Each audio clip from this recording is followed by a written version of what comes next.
I think George Karl may have memories of the 45 points that Michael scored in game 1 between these two, but I don't think he wants to let Michael have all his points. No, and just picking up what you were saying, it is interesting. Every time we do the Bulls, the coach has a different philosophy on how to stop Michael Jordan. This is the bottom line. There's no one way. You have to try them all, and then you have to pray. Yeah, knees help, don't yes, they do. Knees humble and a humble posture. There's his first shot of the night. They drew that early on. Here's Longley, and it's taken away by Hersey Hawkins. He's got Payton left side. Gary Payton up, no good. Rebound, Rodman. Outlet pass, Pippen. Here's Michael Jordan, who goes right by McIlvaine. Hello. Well, that answers all questions about dead legs. He can still get up. Here's McIlvaine trying to guard. Well, yeah. Well, trying is the key thing there. That's a tough position for anybody except for Jimmy. He's a great defensive player, being a Marquette grad that I am, and I had to throw that in there. How'd they do in the tournament? No comment.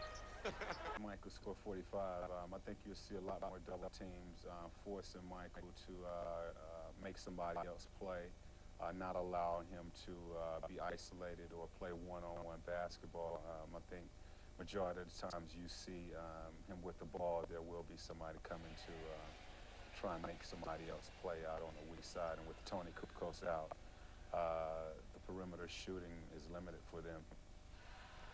George Karl started with Gary Payton on Michael, then switched to Hersey Hawkins. You will see Nate McMillan and David Wingate and Craig Elo, perhaps. And what you'll see is double teams. That's what they're going to do with Michael tonight.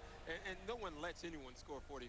He takes the 45 usually. But they're going to make him work. They're going to make Scottie Pippen beat them from the outside and others.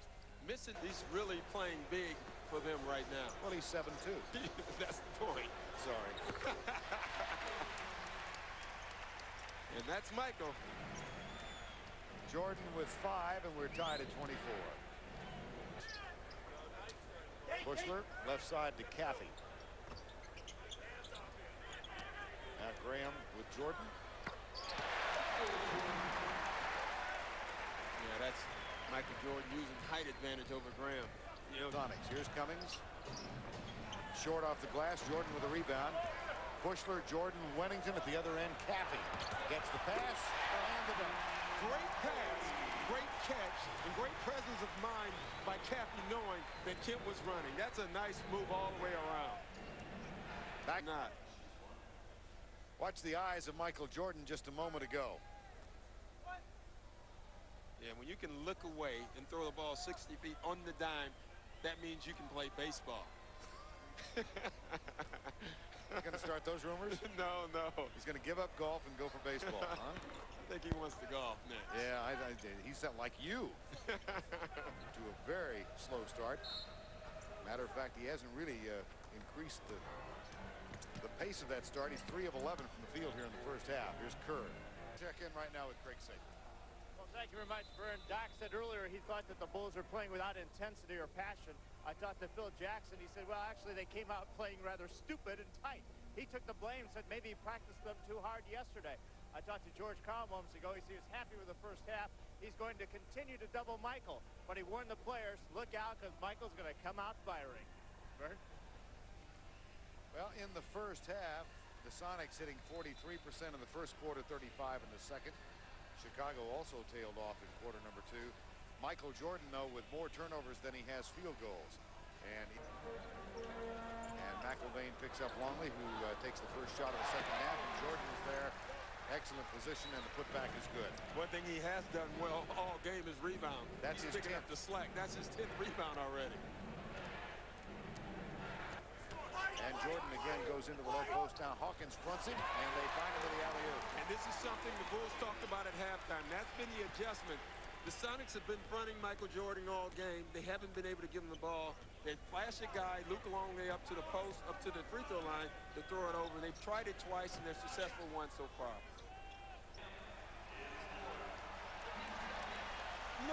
Look at this lob right here to Michael Jordan. That play was set up by Luke Longley cutting to the free throw line, throwing it over top. The Bulls have made that adjustment at halftime.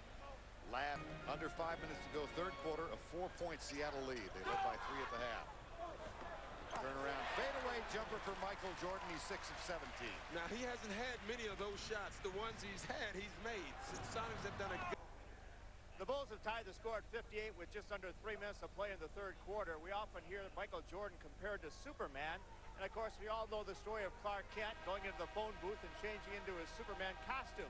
Well, moments ago, Michael Jordan told equipment manager John Ligmanowski that he didn't like his jersey. Apparently, it was a new one that was itching. So John went into the locker room, got out an older one, and Michael right here on the court changed into his old jersey. We'll see if the S is on it. Back to Vernon Dock. Chances are good it is. Yes, yes. I was surprised I didn't see a North Carolina jersey under that, but he wears the trunks. Matter of fact, he is wearing North Carolina shorts under his shorts. Done all his career. Yep. He's done it his whole career. We give you all the news here. Yes. Why Sam. and how. Michael, who played only 29 in that win Saturday night, gets the jumper to go. We're tied again for the 7th time. And all I read since then is that he's tired. Michael Jordan rarely gets tired. I will say he gets tired more now than he ever has in his career. But Michael, that is a great pass by Steve Kerr and a tough, tough shot. And Seattle has done a better job getting back. Another whistle and foul on Wingate. Away from the ball, and he is upset. You know, he's thinking, I'm working so hard, and to call that hold, and he probably did hold Michael Jordan, but that's a call that's not made a lot.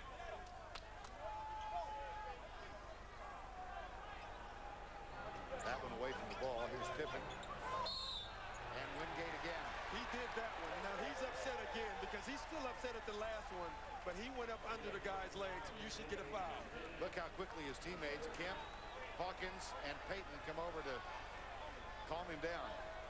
Well, here's the one that got him mad. That's the first one right here. They got him mad, and they are tangled up, but it's both of them. It's not just Wingate doing it. It's both guys, Michael and Wingate. Wingate now switches over to take Steve Kerr. Double team on Michael, 40 feet away from the basket. Gets the return pass and puts it in. And it still didn't work. 40 feet away from the basket. They're double teaming him. Bit of a flop there. Look where this trap is. He's almost at half court, and he's being trapped.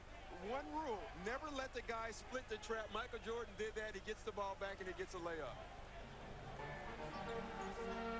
Sam Perkins back on the floor. Wingate is on the bench. Here's Michael. 2. He's got 22 in the game. Yeah, and he's starting to get into this game and try to take it over offensively. You know, everyone. 2 years ago today, Michael Jordan emerged from his car with 2 simple words: I'm back. And then on the 19th, one night later, Chicago took on the Indiana Pacers in his first game back. Not a great night, but memorable for all of us because Jordan was indeed back in uniform. He scored 19 points in that first game. Reggie Miller calling for a foul with his last basket tonight. He went over 2,000 points for the season. That is the 10th season in which he has accomplished that. Karl Malone also has equaled that one. And if you can't hear Vern, that's because the crowd has just made it into the arena. Perkins, top shot. Longley underneath. Jordan.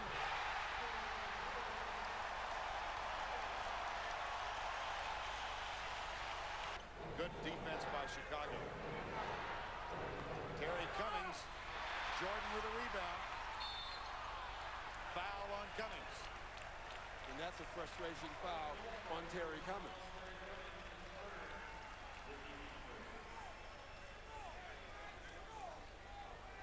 Michael Jordan with 17 rebounds tonight. You know, he does it in a lot of other ways. He scores so many points. It's tough not to look at that, but he's a great defender, and he has a great defender on him right now. And he'll go to the free throw line. They call it on Payton, his 4th. Michael Jordan with 27 points and 17 rebounds, but look at the other side of the ledger, 8 turnovers. That's from being double and triple teamed. That's from not having Scottie Pippen on the court and Tony Kukoc on the court. He has to make plays for this entire team. Cummings sets the pick on Michael Jordan. It was a hard one. Cummings back to Perkins. 4-3. No. Loose ball foul. Who'd they get? Terry Cummings, and it was a good call. I tell you what, Terry Cummings could have got several fouls on that play. I thought he said an illegal pick on Michael Jordan, and that's probably why he got that call there. You can watch it here. Terry Cummings goes over Michael Jordan's back or runs into him. Yeah, that's a clear foul. 35.7 left. Jordan at the free throw line. And that's too bad because this is the way you don't want the Bulls getting points. You really, with Scottie and Tony out of the game, you really want them to earn their baskets. You don't want to put them on the free throw line. Jordan is now 9 of 10 from the free throw line tonight and has one more for the lead.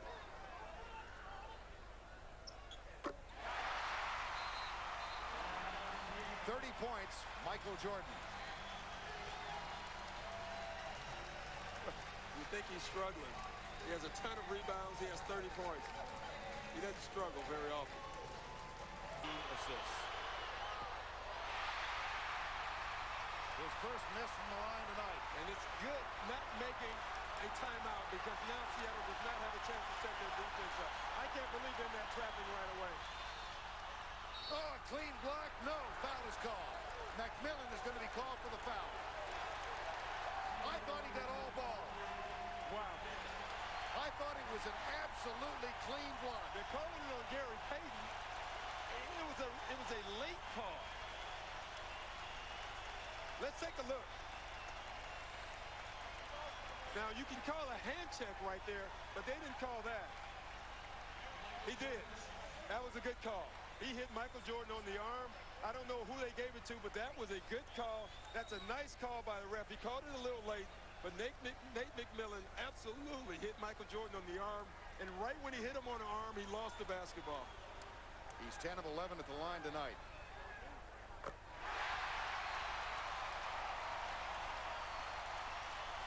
You know, Seattle right now feels like they're being robbed. They think they're getting the Jordan rules, but that was a good call. The only thing you can say is he had no chance of making the shot. Now, if that's me shooting it, that's true. But that was Michael Jordan. He might have made that shot.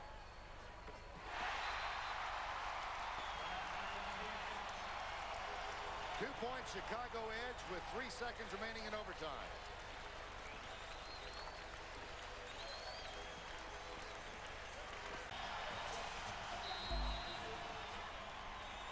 Seconds to go in overtime. Hawkins guarded by Kerr. Puts it up. No. The tip. No. Wow. Falls well. Wow. And he got a great look at it, too.